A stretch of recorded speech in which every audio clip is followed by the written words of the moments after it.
Jadi saya mengumpamakan kita ini anak raja, iya, tapi sebetulnya dulunya kita ini adalah ya pengemis yang mengais-ngais sampah di pinggir jalan, kemudian karena ada seorang raja yang penuh belas kasihan dan penuh kasih, memungut kita dari sampah itu dipungut, kemudian kita diangkat menjadi anak raja. Itu yang digambarkan, dicangkokkan itu, saudara.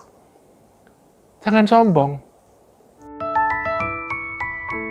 Shalom, Bapak Ibu, saudara-saudari terkasih, sidang jemaat yang berbahagia. Suara Gembala hari ini saya ambilkan dari surat Roma pasal 11. Saya bacakan ayatnya yang ke-21 dan 22. Nanti kita akan juga lihat beberapa ayat di sebelumnya maupun setelahnya. Nah, saudara, ayat yang ke-21, demikian bunyi firman Tuhan. Sebab kalau Allah tidak menyayangkan cabang-cabang asli, Ia juga tidak akan menyayangkan kamu. Sebab itu, perhatikanlah kemurahan Allah dan juga kekerasannya, yaitu kekerasan atas orang-orang yang telah jatuh. Tetapi atas kamu, kemurahannya, yaitu jika kamu tetap dalam kemurahannya. Saya ulangi, yaitu jika kamu tetap tinggal dalam kemurahannya. Jika tidak, kamu pun akan dipotong juga. Saudaraku, sebuah peringatan yang cukup keras, tegas, disampaikan oleh Rasul Paulus. Di sini Rasul Paulus menceritakan tentang kejatuhan bangsa Israel. Bangsa Israel adalah umat pilihan Tuhan karena nenek moyang. Tetapi bangsa ini, saudara, karena menolak akan kasih karunia Tuhan, kemurahan Tuhan itu ditolak. Yesus Kristus yang sedianya datang untuk mereka ditolak. Bahkan mati disalibkan, saudaraku ya.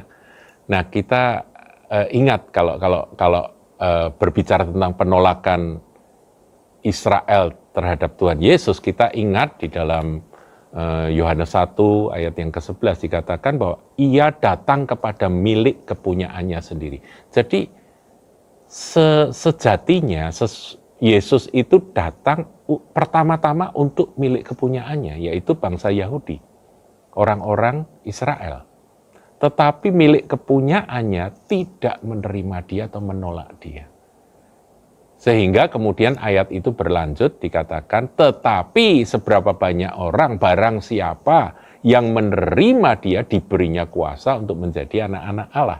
Diberi hak untuk menjadi anak-anak Allah. Nah, itulah kita. Kita ini beroleh kasih karunia. Tapi awalnya, kasih karunia itu untuk orang-orang Yahudi. Untuk bangsa Israel. Tetapi Israel menolak. Sehingga Israel digambarkan di sini seperti batang-batang pohon zaitun, cabang-cabang pohon zaitun yang dipotong.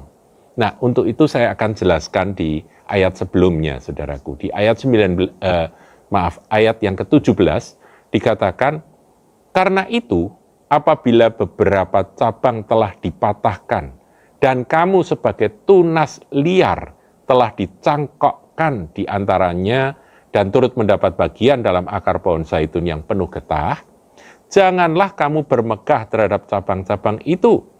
Jikalau kamu bermegah, ingatlah bahwa bukan kamu yang menopang akar itu, melainkan akar itu yang menopang kamu. Nah, jadi kita ini diumpamakan sebagai tunas liar dari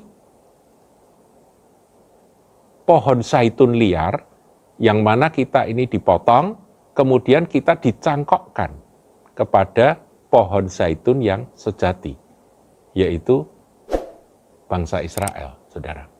Nah, di sini kita harus pahami bahwa para rasul yang menuliskan akan firman Tuhan, yang dicatat di dalam firman Tuhan ini, baik itu 11 rasul Tuhan Yesus ya, minus Yudas tentunya ya, 12 minus 1, 11 rasul Tuhan Yesus, itu semua bangsa Yahudi.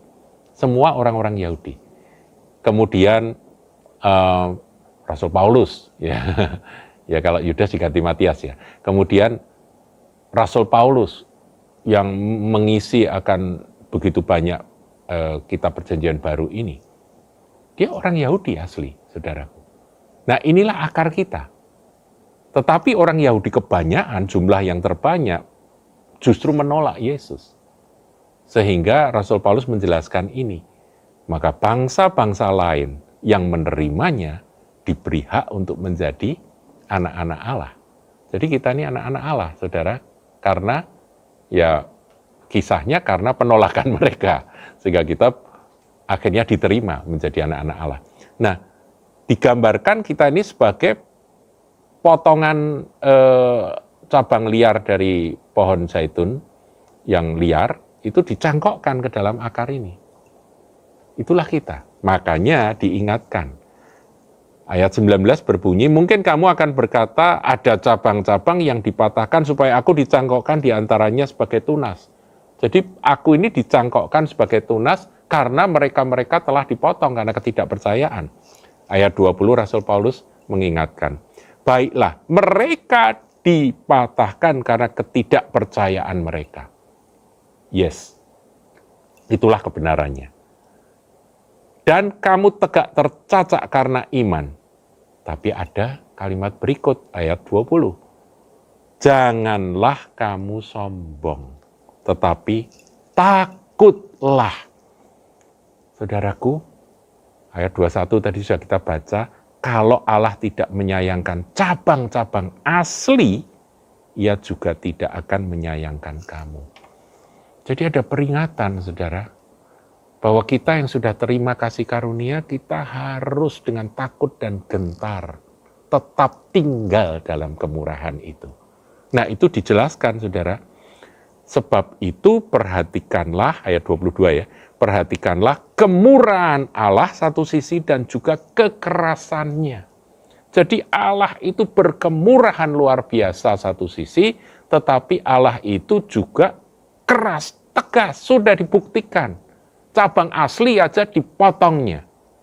Kamu yang bukan cabang asli, jangan sombong. Jangan sombong, sekali lagi jangan sombong, tapi takutlah. Yaitu kekerasan atas orang-orang yang telah jatuh. Jatuh sombong, saudara. Nah kita ini kadang-kadang, ya ini bahaya dari orang yang merasa bahwa aku beroleh kasih karunia, aku adalah anak Allah, aku adalah anak raja. Benar, saudara. Tapi ingat, kita ini dulunya siapa? Kita ini adalah pohon zaitun liar, cabang dari pohon zaitun liar. Jadi saya mengumpamakan kita ini anak raja, iya, tapi sebetulnya dulunya kita ini adalah ya pengemis yang mengais-ngais sampah di pinggir jalan, kemudian karena ada seorang raja yang penuh belas kasihan dan penuh kasih, memungut kita dari sampah itu, dipungut, kemudian kita diangkat menjadi anak raja. Itu yang digambarkan, dicangkokkan itu. Jangan sombong. Kalau sudah jadi anak raja, jangan sombong. Itu yang mau Paulus ingatkan. Dan jangan lupa, tetapi takutlah. Takutlah. Artinya apa? Jangan sombong, tapi takut. Jadi dengan takut dan gentar, kita mengucap syukur bahwa aku sudah beroleh kemurahan Tuhan, tapi aku mau ingat kekerasannya. Kekerasannya atas orang yang jatuh sombong. Oleh sebab itu, mari saudaraku, di dalam kita merenungkan akan posisi kita sebagai anak-anak Tuhan, ada dua. Satu, kita bersyukur luar biasa bahwa kita menjadi anak-anak Allah, kita boleh menjadi anak raja, kita boleh menjadi pangeran-pangerannya Tuhan. Tapi kita jangan lupa siapa kita dulu. Bahwa kita dulu adalah anak gelandangan yang dipungut dari sampah, saudaraku. Yang kemudian diangkat menjadi anak-anak raja. Sehingga hormat, takut, dan gentar tetap kita jaga. Perhatikan satu sisi kemurahan Allah, sisi yang lain kekerasannya, ketegasannya. Yaitu kekerasannya, ketegasannya atas orang-orang yang jatuh. Nah, saudaraku, bagaimana sikap kita kepada bangsa Israel? Kita berdoa supaya segera misteri ketegaran itu berakhir. Ayat 25, sebab saudara-saudara supaya kamu jangan menganggap dirimu pandai, aku mau agar kamu mengetahui rahasia atau misteri ini. Sebagian dari Israel telah menjadi tegar tengkuk, degil hati, keras hati, menolak Yesus, sampai jumlah yang penuh dari bangsa-bangsa lain telah masuk. Kita ini bangsa-bangsa lain. Saudara sudah masuk, puji Tuhan, kita berdoa supaya lawatan atas Israel segera terjadi. Saya mengikuti akan One for Israel, itu ada di YouTube, saudara bisa lihat. Di sana ada orang-orang Israel yang bertobat, bangsa Yahudi yang bertobat. Tetapi terlalu sedikit, saudaraku. Dan saya melihat juga akan judul, mengapa Jewish itu, orang-orang Jews itu menolak Yesus. Wah, mengerikan, saudara, komentar-komentar mereka tentang Yesus. Jadi mereka itu benar seperti kata Rasulullah, matanya itu ditutupi oleh satu selubung. Kita berdoa supaya selubung itu diangkat. Karena sebetulnya mereka itu seperti yang dikatakan di dalam ayat 28, mengenai Injil mereka adalah seteru Allah oleh karena kamu. Tetapi mengenai pilihan mereka adalah kekasih Allah. Jadi mereka tetap kekasih Allah oleh karena nenek moyang, karena perjanjian Allah dengan Abraham. Sebab Allah tidak menyesali kasih karunia dan panggilannya. Jadi kita tetap berdoa bagi mereka. Kita sebagai gereja Tuhan dari bangsa-bangsa lain, kita tetap rendah hati, penuh kasih, dan tetap melekat kepada Tuhan Yesus Kristus sebagai Tuhan dan Juru Selamat, dan kita tetap tinggal dalam kemurahan-Nya. Tuhan memberkati. Jangan lupa like, comment, share, dan subscribe channel GKBK Hal Semarang.